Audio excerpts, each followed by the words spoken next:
명절 끝날 곧 큰 날에 예수께서 서서 외쳐 이르시되 누구든지 목마르거든 내게로 와서 마시라. 나를 믿는 자는 성경의 이름과 같이 그 배에서 생수의 강이 흘러나오리라 하시니 이는 그를 믿는 자들이 받을 성령을 가리켜 말씀하신 것이라. 예수께서 아직 영광을 받지 않으셨으므로 성령이 아직 그들에게 계시지 아니하시더라. 아멘. 예, 다 앉아주시기 바랍니다.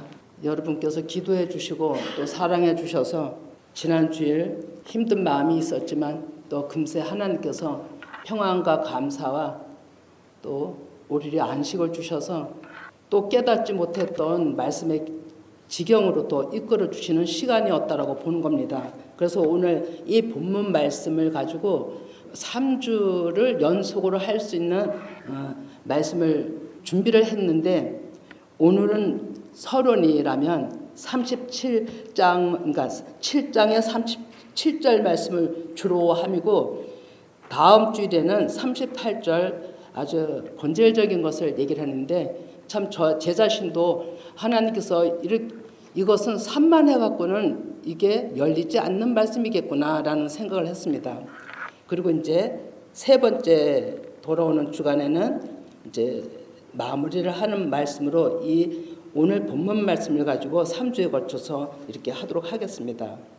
예, 그리고 오늘 이 말씀을 이제 서두에 보면 예수님께서 1회 동안에 명절 끝날 큰 날이라고 이제 얘기를 하죠. 이것이 레위기 23장 36절입니다. 그래 1회 동안에 너희는 하제를 드릴 것이요 여덟째 날에도 너희는 성회로 모여서 여호와께 하제를 드릴지니 이는 거룩한 대라. 너희는 어떤 노동도 하지 말지니라. 예, 주님께서 목마른 자들, 말씀이 갈급해하는 자들, 그 자들을 드리는 그 마음이 하제라고 하는 거죠. 그러면 오늘도 우리가 온 마음을 다해서 하나님을 찾으면서 마음을 드리는 그 제사가, 그 예배가 오늘 이 시간에도 하제가 되는 겁니다. 그러니까 하나님이 온전히 받으시면 되겠습니다. 이날에 말씀한 예수님의 영적 본질이 무엇인가를 찾아보도록 이제 하겠는데요. 아주 중요한 것은 이 본문 말씀이 우리 각 개인의 구원의 문제가 달려 있습니다. 요한복음 7장 37절 보면 명절은 하나님이 정해놓으신 절기, 너무나도 이제 잘 알죠. 끝날고 큰 날에 이것은 마지막 종말, 가장 낮은 사전적 의미를 봅니다. 아주 본질적인 의미는 내 육신의 십자가 죽음을 체험하는 의미를 담고 있죠. 내 안에 육신이 죽은 때가 그날이 주의 날입니다. 그러면 오늘도 이것을 체험하는 분이 있다면 그분은 오늘이 주의 날인 거죠. 그리고 말씀이 내 안에 새겨지는 부분이 있다면 또 그 또한 주의 날인 것이죠. 그 일이 자기 죄성을 잃어버리고 또는 부인되어지는 때가 이르러야 다시 시작이 온다는 것을 얘기를 하고 있는 겁니다. 그래서 예수님께서 이 말씀을 하시고 나서 38절 말씀을 하시는 거죠.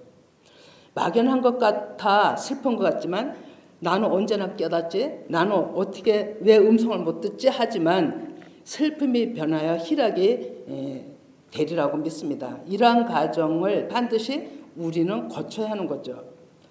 곧 그 주의 날, 큰 날이 우리에게 또 출애굽하는 날입니다. 어둠에서 밝은 빛으로 억압에서 해방되는 날이죠. 이런 일들이 어찌 일어날 수 있겠는가 싶죠. 스스로는 할 수 없는 일이죠. 다스리는 지도자가 없는데 어떻게 이스라엘 백성들이 그 애굽에서 이집트에서 나왔겠어요? 430년이나 종살이한 그곳에서 어떻게 그들이 노예인데 나왔겠어요? 또 여러분들이 잘 알다시피 요셉이 형들한테 간식 가지고 갔다가 구덩이에 쳐넣임을 당했는데 어떻게 그가 빠져나올 수 있었겠어요? 또 에레미야도 복음을 증거하다 또 구덩이에 또 빠침을 당합니다. 근데 어떻게 그가 살아났겠어요? 하나님은 때에 따라서 돕는 자들을 붙여서 항상 하나님의 백성들을 구원해 내신다는 겁니다. 이러한 일들이 우리 각 개인에게도 있고 이 과정을 다 거쳐서 우리가 하나님이 원하시는 그 하나됨에 들어갈 수가 있는 거죠. 그래서 우리에게 즉 나에게 끝이라는 종말이 오지 않으면 구원이 없는 거죠. 요한복음 6장 39, 40 늘 아는 말씀인데요. 오늘은 서두를 말씀하는 거기 때문에 이런 말씀들이 우리에게 끝을 또 다시 재현하고 계시는 거죠. 나를 보내신 이 뜻은 내게 주신 자 중에 하나도 잃어버리지 않냐고 마지막 날에 다시 살리는 이것이니라. 내 아버지의 뜻은 아들을 보고 믿는 자마다 영생을 얻는 것이니 얻는 이것이니 마지막 날에 다시 살리라 하시니라. 오늘 이 우리 육신의 끝이 되시는 정말 그날이 되기를 원하고요. 내가 지금 이 시간도 말씀을 어떻게 받느냐가 중요해요. 이것을 진짜 내 말씀으로 받느냐? 아니면은 그냥 흘러버리는, 그냥 저 말씀을 그냥 아는 말씀이야. 그냥 그렇게 흘러버린다면 나에게는 어떤 일이 안 일어납니다. 그러나 이 말씀에 저 말씀은 내 말씀이야. 내가 저렇게 저 안에 들어가기를 원하고 받기를 원한다라는 간절함이 있다면 하나님은 그냥 지나치지 않을 것이라고 보는 거죠. 그래서 예수님 당시도 제자들을 본다면 오순절 이전까지는 완전 어둠이었잖아요. 그리고 무섭고 두렵고 공포 속에 있었죠. 그리고 그들은 생각이 달리 있었던 거죠. 이 땅에서야 어떤 정치적 또 명예 또 부자 어떤 부 이런 것을 아마 생각했을 것입니다. 그러나 예수님의 그 길은 그런 길이 아니고 오히려 죽음을 보이셨던 거죠. 그러니 제자들에게는 실망과 좌절함이 어마어마하게 밀려왔었고 그 당시에는 아마 죽음과 같은 공포, 잘못 왔나? 이 길이 잘못됐나? 아마 이렇게 모두가 마음에 방황을 했을 것이라 봅니다. 그것이 어둠이었던 거죠. 그러니까 3년 동안 따라다니고 말씀을 들었어도 다 허무하게 하루아침에 내던져지는 것 같은 그런 좌절감이 어디 있었겠어요. 그런 제자들에게 부활하신 예수님이 나타나시면 그야말로 맨 끝 절망에서 그 어둠에서 빛을 본 거죠. 소망이 생긴 것입니다. 이 소망이 내가 다시 시작되는 시작이라는 것을 아마 제자들도 그때 당시는 잘 몰랐을 거예요. 오순절이 오고서야 아마 이제 다시 그 일을 되새기게 되고 생각하게 되고 하나님의 뜻이 무엇인가를 이제 알게 되었다라고 얘기를 하는 거죠. 자, 그들은 예수님의 모든 말씀을 다 들었어요. 우리도 지금 많이 들어요. 말씀이 너무 넘칩니다.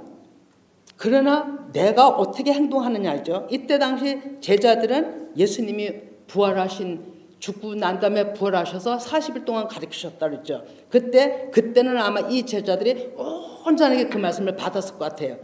죽었다가 살아나신 분이 직접 앞에서 가르치시니 거짓이 아니었잖아요. 그동안에. 거짓이 아님이 드러났고 진실인 것이 드러났고 진림이 드러났기 때문에 그때는 온전하게 말씀을 받았을 것 같아요. 그리고 그때 예수님이 하신 말씀이 사도행전 1장 4, 5절인데요. 사도와 함께 모이사 그들에게 분부하여 이르시되 예루살렘을 떠나지 말고 내게서 들은 바 아버지께서 약속하신 것을 기다리라. 요한은 물로 세례를 베풀었으나 너희는 몇 날이 못되어 성령으로 세례를 받으리라. 제자들은 이 말씀을 듣고 그대로 행했잖아요. 그리고 흐트러지지 않았어요. 몸과 마음이 다 흐트러지지 않았어요. 이들은 몸도 예루살렘을 떠나지 않았어요. 마음도 예루살렘에 있었어요. 다 몸과 마음이 일치가 돼 있었어요. 우리도 이런 마음이래야 되거든요. 오로지 주님 아버지 앞에 모든 것이 마음이 포커스가 돼야 집중이 돼야 하나님은 일을 하신다는 거죠. 몸이 따로 마음이 따로 이거는 하나님이 일하시기를 오히려 더디게 하는 일인 거죠. 그래서 제자들의 받은 모습을 오순절에 그 역사를 받은 모습을 지금 우리가 보는 겁니다. 그래서 오늘 또 본문 우리가 읽어야 될 것은 사도행전 1장 8절입니다. 너무 잘 알죠? 한번 읽어봅니다. 오직 성령이 너희에게 임하시면 너희가 권능을 받고 예루살렘과 온 유대와 사마리아와 땅끝까지 이르러 내 증인이 되리라 하시니라 하셨죠. 예, 이 말씀을 지금까지 세계 열방에 정말로 오직까지 가서 복음을 증거하는 증거라고, 표면적으로 물리적으로는 이 일들이 지금 다 열방에 복음이 전파됐다고 봅니다. 그런데 이것을 우리는 무엇으로 지금은 받아야 되냐면 나 한 사람의 일로 받아야 되는 거죠. 이게 객관적으로 그렇게 많이 선교하고 그렇게 많은 돈을 투자하고 그렇게 많은 먼 거리를 가서 전했어도 내 안에서 일이 이루어지지 않냐면 많은 사람을 전도하고도 나는 버림받을 수가 있다는 거죠. 사도 바울이 그것 때문에 떨었다잖아요. 그러니까 이 말씀을 되새겨보면 내 한 사람이 성령이 나한테 오시면 내가 권능을, 하나님이 주시는 권능, 말씀의 권능을 받고 예루살렘, 온전치 않은 예루살렘, 교회잖아요. 나잖아요. 또 유대, 표면적인 유대, 나죠. 사마리아, 이방인, 온전히 하나님을 알지 못하는 나죠. 그런 내가 땅끝이 돼야 된다는 거죠. 이걸 나 한 사람에다 한번 결부시켜 보시기 바랍니다.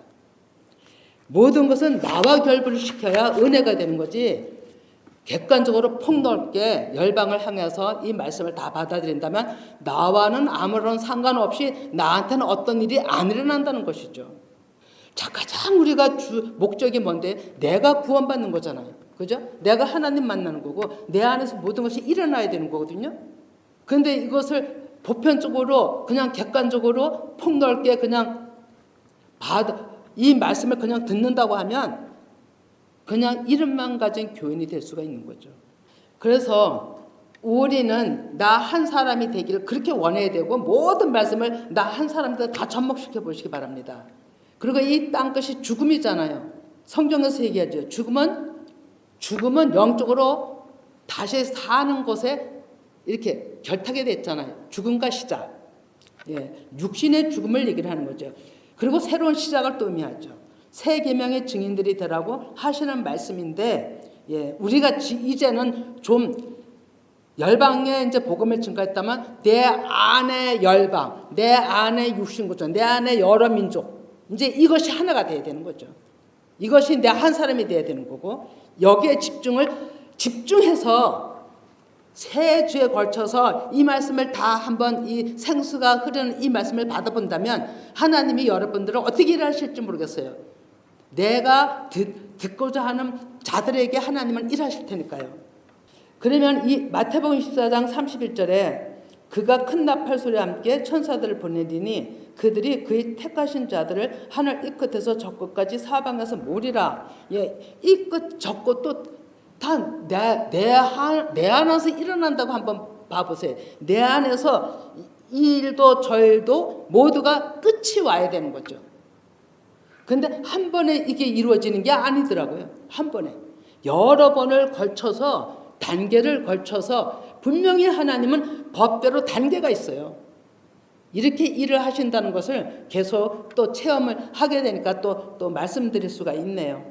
자, 이사야 45장 22, 23도 같이 읽어봅니다. 땅의 모든 끝이여 내게로 돌이켜 구원을 받으라. 나는 하나님이라 다른 이가 없느니라. 내가 나를 두고 맹세하기를 내 입에서 공의로운 말이 나갔은즉 돌아오지 아니하나니 내게 모든 무릎이 꿇겠고 모든 혀가 맹세하리라 하였노라. 예, 아멘. 저는 이 말씀을 그 전에 계속 진짜 암송했어요.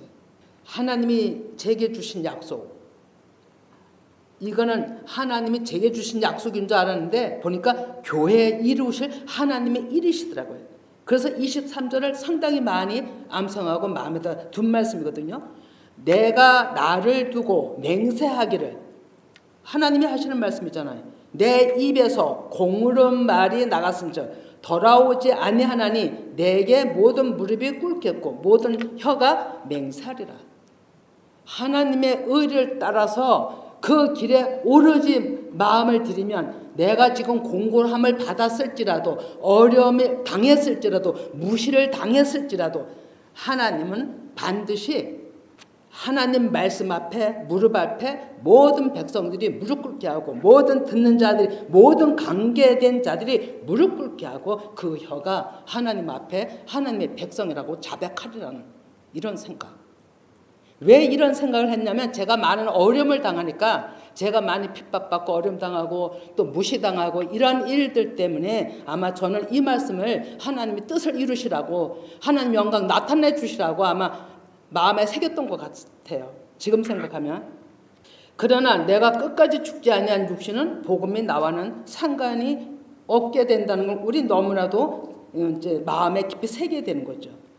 제자들은 이 말씀들을 마음에 새기고 120문도가 성령 임하심을 간절히 기다렸잖아요. 그러니까 뭔가 마음이 다 한 곳에서 기다렸어요. 예루살렘을 떠나지 않고 그렇게 성령님이 임하실 거를 기다린 거예요. 성령님이 어떻게 임하시는지 체험을 하지 않았기 때문에 그때 당시 몰랐을 거 아니에요. 그죠? 보혜사 하나님이 오신다고 하나님의 예수님의 이름으로 보낸다고 했지만 어떻게 임하시는지 몰랐잖아요. 그랬을지라도 그들은 온전히 마음을 집중해서 자리도 뜨지 않고 그 머무는 곳을 벗어나지 않고 마음도 하나님 앞에 집중했다는 거죠. 오늘 이번 이 생수의 강이 흐르는 이 말씀도 지금 우리가 그 마음이 돼야 되는 거예요. 그래서 저는 모이기도 원했고 듣기도 집중적으로 듣기를 원하고 가장 갈급한 건 제 자신이에요. 저도 올해 이 말씀 가지고 온전히 말씀 한 절 보면 그 한 절이 아버지 마음이 다 읽혀지는 창세기부터 계시록까지 그 마음이 다 읽혀져서 누구에게나 그냥 거침없이 말할 수 있는 아버지 마음을 전달할 수 있는 자가 되기를 그렇게 소망하는 거예요. 진짜 목숨 걸고 싶어요. 목숨을 어떻게 거느냐가 문제인 거예요. 이제 그렇게 해서라도 이 말씀을 듣길 원하고 알길 원하는데 어떻게 해느냐가 이제 문제인 거예요. 그걸 제 자신부터 하고 싶어요. 진짜로. 우리가 저뿐이 아니라 여러분들이 다 여기까지 이 일 때문에 달려오지 않았겠어요? 그런데 이 기회를 놓치면 되겠느냐고 이거를 주시겠다라고 이미 말씀 선포하시고 일하시고 계시는데 그래서 본론에 가면은요 저 말씀들이 다 뭘로 비유가 되냐면요 제가 깜짝 놀랐어요. 다 모태로 비유가 돼요. 성경에 모태라는 말씀이 엄청 많이 나왔더라고요. 이 모태의 간용구가 저 말씀인 거예요. 우리 올해 좀 피워 말씀인 거예요. 이렇게 하나님이 일을 하시고 감춰놓으셨다가 지금 이렇게 벗기시는 작업을 하고 계시더라고요. 벗기는 작업. 이렇게 하나님은 우리에게 쭉 하나하나 자꾸만 덮개를 벗기셔서 알려주시고자 하시는데 우리 마음이 다른 데 있으면 되겠나 이런 거죠. 다른 데 있어야 나만 손해인 거예요. 뭐든지 나와 결부시켜서 내가 하나님 앞에 얼마만큼 나를 드리냐가 승부의 결과인 거죠. 그래서 우리는 이제는 한 차원 높은 단계로 나가야 되는 때에 와 있는 겁니다. 그래서 사도행전 2장 2, 3절에 호련히 하늘로부터 급하고 강한 바람 같은 소리가 있어 그들이 앉은 온 집에 가득하며 마치 불의 혀처럼 갈라지는 것들이 그들에게 보여 각 사람 위에 임하여 있더니라고 하죠. 이 말씀 또한 이것이 그 밑에 보면 방언이 각 나라의 방언이 임했다라고 얘기하잖아요. 그런데 방언이 임하기 전에 하나님이 하신 일이 우리 육신을 제거하는 일이 이 말씀이었어요. 지금 우리가 본질의 말씀이 더 깊게 들어가기 전에 이 말씀이 우리가 이 말씀으로 이번 주간에 온전히 하나님 앞에 드려짐이 돼야 우리는 더 깊은 하나님의 영적 지경으로 나아갈 수가 있어요. 그래서 각 심령 속에 성령의 불이 정말로 우리가 보이진 않지만 육안으로 보이진 않지만 영안으로 보기를 원합니다. 그리고 그 영의 불이 그 성령의 불이 정말로 여러분들 마음 위에 머리 위에 제자들은 그 머리 위에 하나님의 그 불이 다 임했다고 그랬죠. 그 역사가 정말로 오늘 있기를 원하는 겁니다. 그리고 우리는 이 역사가 성령 세례, 이 성령께서 약속하신 그대로 오늘날에도 하시겠다는 그대로 성령께서는 하시는 겁니다. 받을 그래도 우리가 준비가 안 돼서 못 받는 거지. 성령 하나님은 언제고 우리를 기다리고 우리에게 찾아오시는 거죠. 근데 우리는 찾아와도 그거를 영접을 못 한다니까요. 감지를 못 하니까. 그러나 이제는 거기서 벗어나 우리 모두가 하나님 앞에 일하심을 지각하시기를 정말 원하는 거죠. 예, 이사야 60장 1절에서 4절 보면 원하건대 주는 하늘을 가르고 강림하시고 주 앞에서 산들이 진동하기를 불이 섭을 사르며 불이 물을 끓임 같게 하사 주의 원수들이 주의 이름을 알게 하시며 이방 나라들로 주 앞에서 떨게 하옵소서. 주께서 강림하사 우리가 생각하지 못한 두려운 일을 행하시는 그때에 산들이 주 앞에서 진동하여 싸우니 주에는 자기를 앙망하는 자를 위하여 이런 일을 행하시는 옛부터 들은 자도 없고 귀로 들은 자도 없고 눈으로 본 자도 없었나이다. 아멘. 이 말씀이 사도행전 2장의 오순절의 말씀을 여기다가 이사야 선지자에게 미리 계시를 해놓으셨더라고요.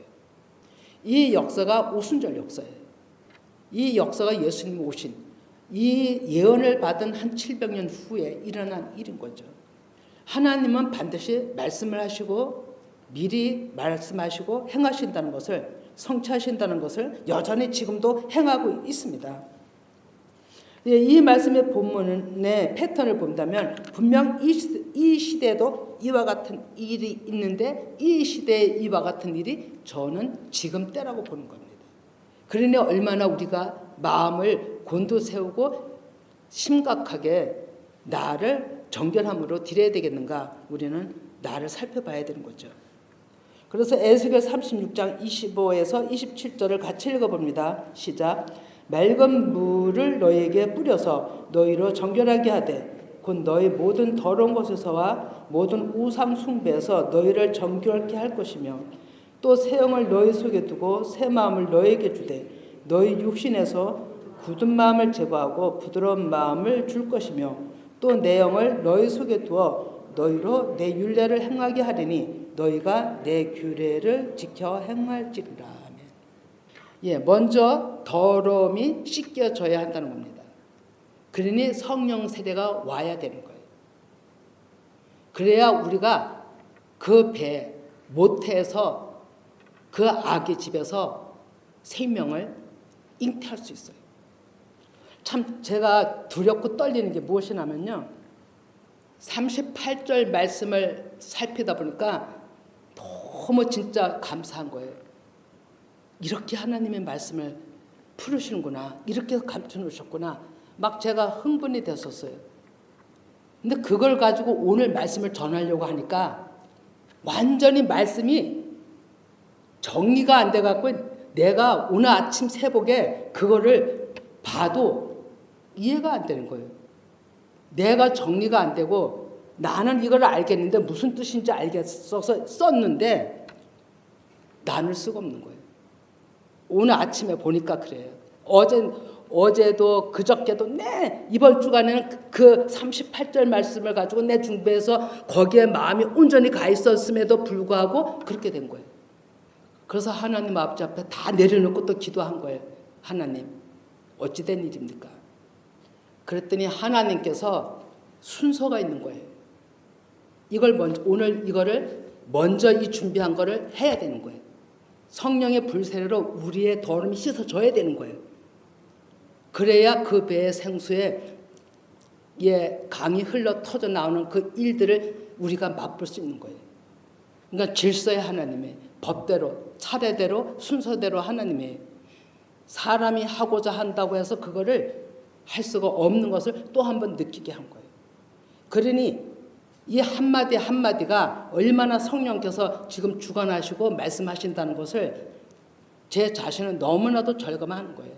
그래서 이게 쉬운 게 아니구나. 내 생각대로 은혜 받았다고 그것부터 저는 나누고 싶었어요. 그것부터.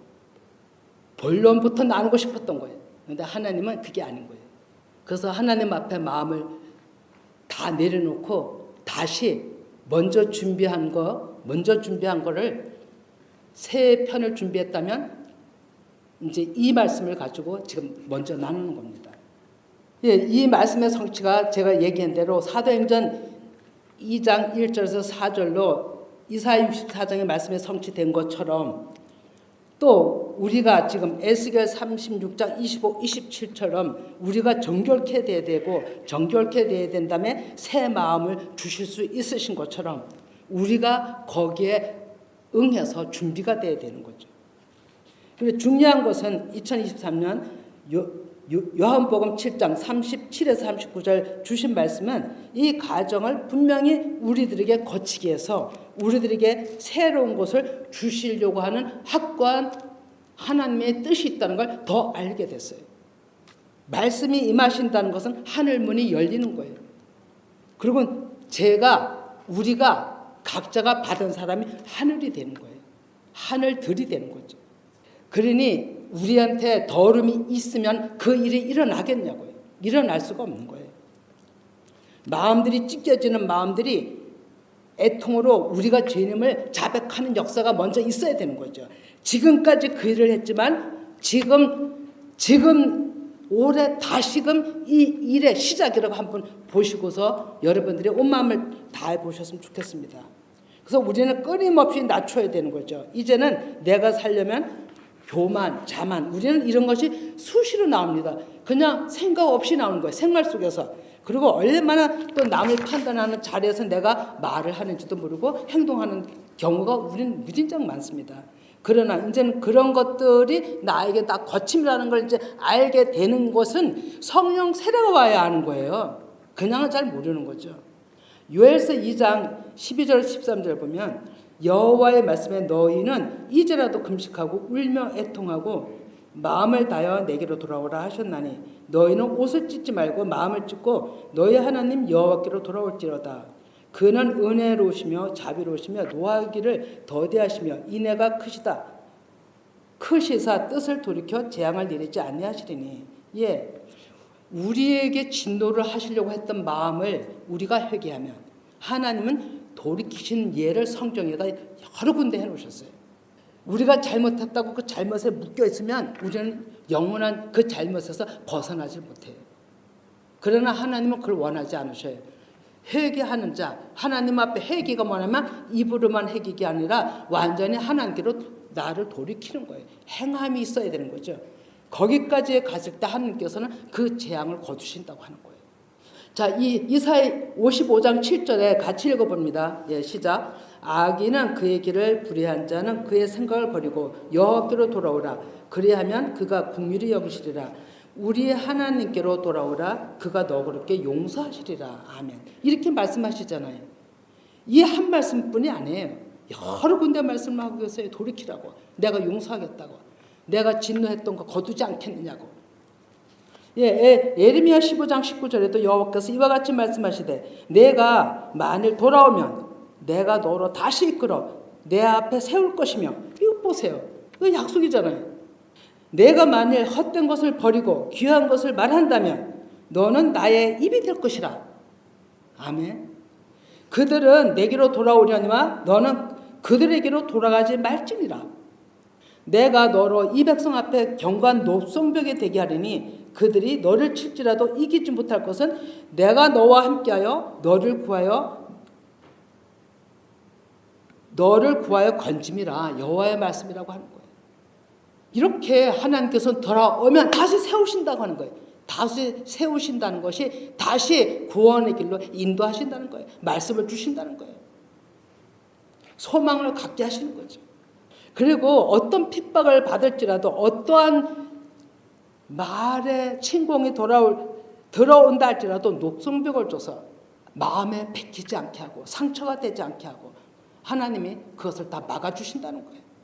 이렇게 하나님은 우리의 방패가 되주시고 우리의 노성벽이 되시고 산성이 되신다고 하는데 우리 마음은 어디가 있냐 이거예요. 우리 마음은 왜 자꾸만 되돌아보고 연약한 데로 가고 왜 그렇게 바로 온전하게 꿋꿋하게 서지를 못하는지 저부터 한번 나 자신을 우리 각자가 돌아다 봐야 되는 거예요. 지금 그 배에서 생수강이 흐르는 그 역사를 우리가 체험하려면 우리는 반드시 오늘의 이 말씀이 한 주간 내내 이 말씀 가지고 한번 회개해 보시고 하나님 앞에 온전히 돌이키는 그 간절함을 한번 해보시기 바랍니다. 또 작전 기도잖아요. 작전 기도는 하나님의 뜻을 이루기 위해서 주신 거거든요. 근데 1년의 기도가 좌우합니다, 여러분. 1년에 주신 말씀이 좌우합니다. 1년 내내 그 말씀 가지고 일을 하셔요. 작년에도 그런 걸 너무나도 절실히 느꼈는데 올해도 저는 그것을 믿습니다. 그렇기 때문에 제 마음대로 설교하는 게 아니고 말씀을 나누는 게 아닌 것을 또 알게 하시는 거예요. 또 반대로 에레미야 17장 5절에 보면 여호와께서 이와 같이 말씀하시니라. 무릇 사람을 믿으며 육신으로 그의 힘을 삼고 마음이 여호와께서 떠난 사람은 저주를 받을 것이라고 하는 거예요.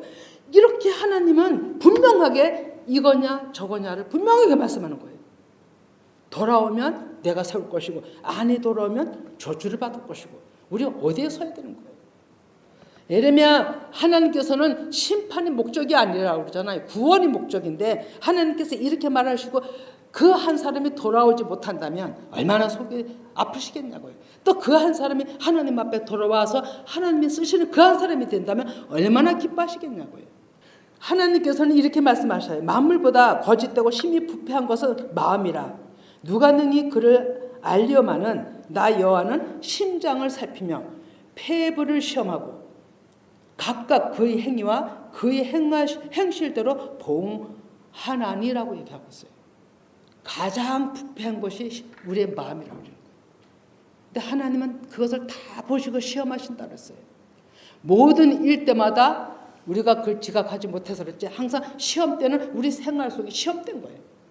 요한일서 1장 6절에서 10을 보면 만일 우리가 하나님과 사귐이 있다고 어둠에 행하면 거짓말을 하고 진리를 행하지 아니하거니와 그가 빛 가운데 계신 것 같이 우리도 빛 가운데 행하면 우리가 서로 사귐이 있고 그 아들 예수의 피가 우리를 모든 죄에서 깨끗하게 하실 것이요 만일 우리가 죄가 없다고 말하면 스스로 속이고 또 진리가 우리 속에 있지 아니할 것이요 만일 우리가 우리 죄를 자백하면 그는 미쁘시고 의로우사 우리 죄를 사하시며 우리를 모든 불에서 깨끗하게 하실 것이라고 하는 거예요. 하나님 앞에 우리가 어떻게 거짓을 알겠어요? 거짓말이라고 말하는 자가 몇 사람이나 있겠어요? 우리는 다 진실되게 말한다고 하는데 하나님 앞에 그게 잘못돼 있을 수도 있다는 거죠. 왜 깨닫지 못하고 말하면 다 육에서 나온 소리에 가하고 더한 것이기 때문에 빼고 한 것이기 때문에 그것이 다 하나님 앞에 불법인 거예요. 정말로 우리는 내 자신을 자꾸 돌아다 봐야 되는 겁니다. 그리고 이제는 말을 했으면 그 말에 대한 걸 이렇게 여러분도 그러시리라고 보거든요. 되짚어보게 되잖아요. 그리고 말 잘못한 것은 다시 생각나잖아요. 말을 잘못했네. 일이 이렇게 된 거네. 이게 이렇게 된 거네. 성령께서 다시금 짚어보게 하시잖아요. 그래서 바로잡을 것 바로잡고 내가 바로가 또 행할 것을 행하게 하고 이렇게 성령께서 내 안에 계신 자들은 이렇게 하나님께서 이끌어 가실 줄을 믿거든요. 근데 이것이 되지 않아서 그것이 잘못된 건 줄 모르고 있다면 아직까지 하나님 앞에 영적으로 먼 거리에 있는 거예요. 우리는 하나님 앞에 가까이 그 앞에 있어야 되는데 먼 거리에 있다는 거죠. 이 말씀들을 들으면서 우리는 지금 하나님을 바로 알지 못한 것에 대한 깨달음을 또 이 말씀이 끝난 다음에 기도할 때 고백해야 돼요.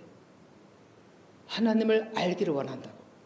에레미야 4장 3, 4절에 여호와께서 유다와 예루살렘 사람에게 이와 같이 이르노라. 너희 묵은 땅을 갈고 가시덤불에 파종하지 말라. 묵은 땅이 뭡니까? 옛 것이잖아요. 가시덤불은 뭡니까? 혼잡이잖아요. 가시덤불은 완전히 엉켰잖아요. 우리의 삶이 이렇게 엉키면 어떻게 살겠어요? 너무 힘든 삶이잖아요. 여기서 빨리 빠져나와야 되는 거죠.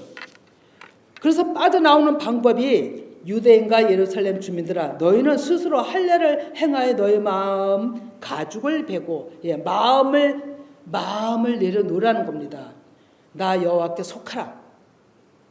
그리 하지 아니하면 너희의 악행으로 말미암아 나의 분노가 불같이 일어나 사르리니 그것을 끌 자가 없다라고 얘기를 하는 거예요.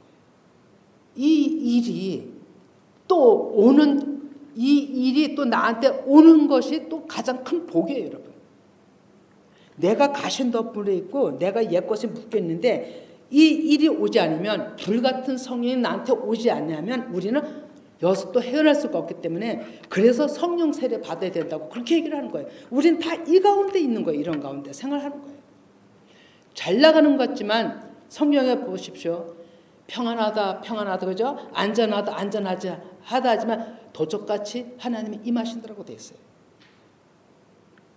그것은 거짓에 속아 있는 거예요.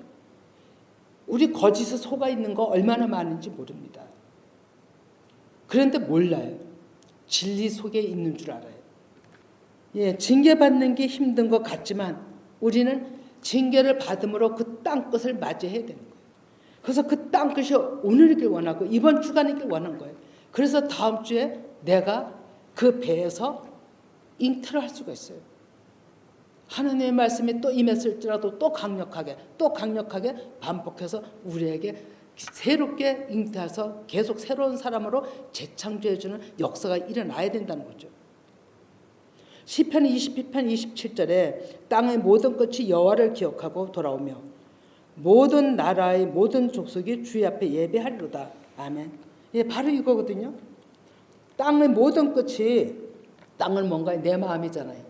내 마음이 끝이 돼야 되는 거잖아요. 끝이 돼서 천히 한란 끝에 있게 되면은 그때 하나님을 새롭게 기억하게 되는 거예요. 그리고 간절히 하나님을 찾게 되는 겁니다. 왜? 죽을 것 같기 때문에, 진짜로. 그렇게 찾게 됐을 때 그들이, 그 족속이 그가 주님 앞에 진정으로 예배하게 되는 거죠. 이사야 67장 7절에도 하나님이 우리에게 복을 주시리니 땅의 모든 끝이 와야 돼요, 여러분. 하나님을 경외하리로다 그랬어요. 이 땅끝이 온 자들의 그 온전함이 하나님 앞에서 받을 수 있는 예배인 거예요. 우리는 아무것도 할 수 없다는 고백 너무나도 잘하는데 실상 생활에서는 힘들어요, 그게. 왜 힘드냐면 내가 자꾸 올라오기 때문에. 아직까지 제거되지 않은 내 옛 구습이 있기 때문에. 근데 지금 잠깐 생각이 났었는데 우리 습관 너무 무섭습니다. 습관은요, 내가 생활 속에서 늘 하고 행하고 말하는 것조차, 그런데 행하는 것도 습관이 있어서 하지만 말도 습관에 얼마나 묶여 있는지 몰라요. 이 말의 습관을요, 입에서 안 좋은 얘기를 계속하죠. 완전히 그거를 사단에 묶어서요, 그 사람을 완전히 그 사단의 노예로 만들어버려요. 너무 무서운 거예요. 그래서 말이 있잖아요. 말을 해도 좋은 얘기하라고. 말이 씨가 된다는 옛 속담이 틀린 얘기 아니에요. 이것을 성경에서는 습관화된 이것이 얼마나 하나님 앞에 불충인지를 우리는 깨달아야 돼요. 완전히 노예가 되지 않으려면 그 습관, 내가 무엇을 잘하고 있는 습관이 있는 걸 한번 살펴보세요. 생활 속에서. 아마 있을 것입니다. 그거 말부터 제거해야 되는 거예요. 아주 던져버리세요. 예수 피로, 예수 이름으로 완전히 던져버리세요. 그것 때문에 내가 지금 인생에 꼬였다고 한번 생각을 해보세요. 얼마나 심각한가. 그거를 오늘 기도하는 가운데 한번 찾아보세요. 베드로후서 찾은 사람에게 아마 이 역사 일어날 거예요. 베드로후서 3장 12절 다 같이 읽어봅니다. 12절입니다.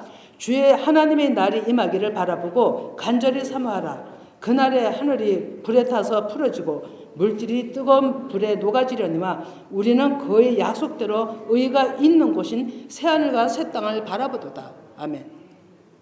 하나님의 이 마음이 죄 가운데 있어서 어떤 묶임에 있어서 엉터리로 가슴에 탁 묶여 있어요. 이러면 아무것도 할 수가 없는 상태에 아마 여러분들이 경험해 보셨을 것입니다.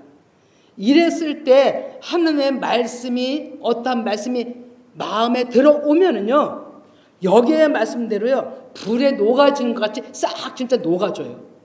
아마 우리를 묶고 있던 습관, 말, 행동까지도 이 역사가 말씀이 임하시면 그걸 불이라고 하잖아요.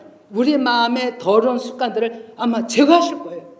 저는 진짜 이 시간이 그렇게 되기를 이 표 주실 때부터 기도했어요.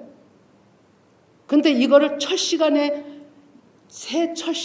하시려나 했어요.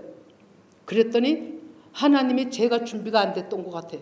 하나님이 미루신 거예요. 하나님은 모든 것이 하나님 뜻 가운데 이루어지거든요. 준비가 안 됐으면 미뤄진다는 것도 또 알으셔야 돼요. 제가 이런 것을 보면서 말씀 한마디 한마디 매주 말씀을 증거함에도 이 말씀이 깨달은 부분을 해야 되는데 또 어떤 이 모든 것이 하나님이 합당한 말씀을 해야 되는데 내가 순서를 하지 못하고 알지 못하고 어떤 일에 합당치 않았을 때는 미루신다는 것도 제가 또 감지하는 거예요.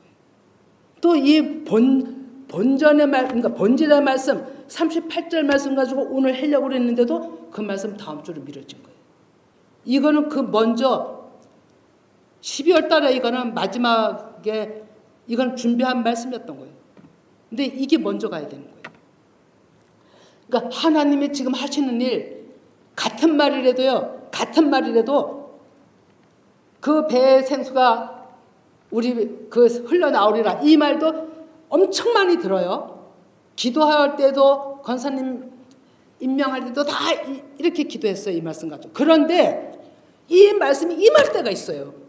100번 들은다고 100번 다 임하는 게 아니고 그 한 가운데 그 한 말씀이 임하시는 때가 있다고요. 그럴 때는 그 말씀이 완전히 심령 속에 칼날로 꽂히는 거예요. 저는 그런 사람을 현장에서 본 일이 있어요. 같은 말을 수없이 들었겠는데도 불구하고 그 똑같은 한마디 했는데 그 사람이 거기서 완전히 녹아지는 걸 봤어요. 이 역사가 지금 이 시간에 정말 있기를 원하는 겁니다. 그래서 사도행전 2장 4절 다시 한번 읽어봅니다. 그들이 다한 성령의 충만함을 받고 성령의 말하게 하심을 따라 다른 언어들로 말하기 시작하니라. 이 역사가 우의 역사가 내가 녹아져야 이 역사가 일어나는 거예요. 이 말씀이 오는 거예요. 말씀이 열려지는 거예요. 전 목사는 왜 또 한 말을 또 하고 또 한 말을 또 하고 일이지? 이것 자체가 그 사람이 은혜 받는 거 가로막는 거예요, 여러분. 말씀을 계속 반복 내내 반복을 할지라도 하나님은 뜻이 있어서 이곳에서 신자들은 누구나 물러나고 말씀 전하는 자들은 성령께서 저는 주관하신다고 보는 거예요. 그런데 그것을 왜 저렇게 반복 계속 하시지? 왜 또 저렇게 말하지? 왜 저렇게 말하지? 한다면 그 벌써 자기 생각이 가로막아버린 거예요. 막을 쳐놓은 거예요. 그럼 어떻게 되겠어요? 은혜를 못 받는 거예요. 자, 나를 믿는 자는 성경이 이름같이 그 배에서 생수의 강이 흘러나오리라 하시니 이를 믿는 자들이 받을 성령을 가리켜 말씀하시면 알았어요. 이 성령이 생명이에요. 그 말씀에 토프누마 그 말씀이에요. 구원이에요, 구원. 이 성경에 이름과 같이 이것은 에포라고 대화하다, 말하다, 명령하다, 말을 전하다라고 되어 있어요. 그럼 정리하면 하나님의 말씀이 빛남을 나타내는 것이고 알리라는 말씀이에요. 그러면 내가 하나님 말씀이 내 안에 들어와서 이게 못하더라고요. 내가 아기집이에요. 제가 더 놀란 것은 아기집의 사명을 가지고 있잖아요. 그러니 올해 이 일 말씀을 주신 거는 어마어마한 큰 하나님의 역사하심이 있다는 걸 더 분명하게 확고하게 아는 거죠. 그러면서 그 지경으로 또 말씀을 또 확 열으신 거죠. 하나님은 우리에게 어찌하든지 일을 하시려고 그래요. 그래서 우리는 이사야 2장 2, 3절 말씀 보면 말이래. 여호와의 전의 산이 모든 산꼭대기에 굳게 설 것이요 모든 작은 산에 뛰어나리니 만방의 그리로 모여들 것이라. 많은 백성이 가며 이르기를 오라 우리가 여호와의 산에 오르며 야곱의 하나님 전에 이르자. 그가 그의 길을 우리에게 가르칠 것이라. 어디서요? 말씀이 임한 곳에서. 보이는 지금 현재 있는 이스라엘 예루살렘뿐이 아니라요. 그거는 물리적 표면적으로는 예루살렘이지만 그곳에서 진정 영의 말씀이 흘러나온다면 새 예루살렘이죠. 그러나 그렇지 아니하다면 어느 곳에든 열방의 어느 곳에서든지 진리의 말씀이 나오는 그곳이 시온이고 새 예루살렘인 거예요. 그곳에서 말씀이 다시 시작이 되는 거예요. 복음이 시작되는 거예요. 그것이 여러분들이 돼야 된다고 하는 겁니다. 그래서 우리가 그 길로 행하리니 이는 율법이 시온에서부터 나올 것이요 여호와의 말씀이 예루살렘에서부터 나올 것입니다. 예, 우리가 지금은 온전치 않을지라도 온전치 않은 데서 깨달아서 그 말씀이 나가는 거예요. 그래서 온전케 되는 거예요.